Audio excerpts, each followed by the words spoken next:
Hello, my name is Catherine Southworth, and I'm doing a presentation on The Nun's Priest Tale written by Geoffrey Chaucer. And this poem is about an elderly woman who lived a very simple life in a cottage, and her only possessions included sows, cows, sheep, and a whole bunch of chickens. And out of these chickens, she only had one rooster, and the rest were hens. And the rooster's name was Chanticleer, and which means sing clearly in French. And Chanticleer was kind of a player in the hen house. He had many different hen wives, but his main hen wife, her name was Pertolote, and he was very in love with her, very happy together. And he had a dream one night that a fox came and murdered him, and he was very upset about this dream.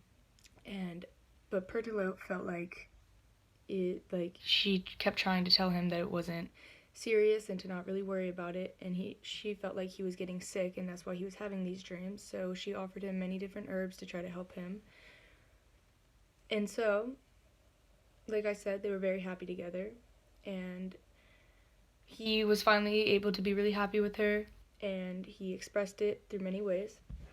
And then, randomly out of nowhere, a wave of sadness hit him, and in that same night that he got really sad, 6 foxes came to their farm and stalked Chanticleer and all of his hen wives, which made him really uneasy, and kind of like his dream might have been a real sign. And he also told Pertolote stories about men who had dreams about murder, but then soon discovered it. And that was just to prove his point that murder will reveal itself eventually. So then the next day, Chanticleer was approached by one of the foxes that were stalking them, and the fox kept telling Chanticleer to not be afraid, which Chanticleer started to believe. But then the fox quickly snatched him up and stole him away from the farm. But nobody saw when that happened, so then nobody knew for a while. But once the word quickly got around to everybody, and they went out to try to look for him. But before they even could get to him, Chanticleer was able to convince the fox to let him go. And as soon as the fox opened his mouth, Chanticleer rushed up into a high tree and saved himself from being captured again. But the fox kept trying to flatter him to come down the tree, but Chanticleer finally learned his lesson, which was no matter how much someone flatters you, they might not always have the best intentions. And this poem really interested me because Geoffrey Chaucer was able to portray a very important moral lesson through a simple tale of barn animals. And it was also really interesting because I was able to paint the whole picture in my head of everything that was happening. And it reminded me a lot about a show that I used to watch when I was younger called Back at the Barnyard, which was about a whole bunch of barn animals who could speak and lived their own lives. And this story is important because there was many different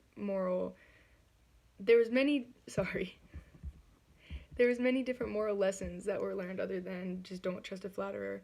Like, you shouldn't judge a person by their looks or profession, but by his or her actions. It was also really important because it's a lot more complex than the simple plot it gives. Like, it divided a whole bunch of people, like a whole bunch of critics, on whether it was viewed as an allegory or a parody.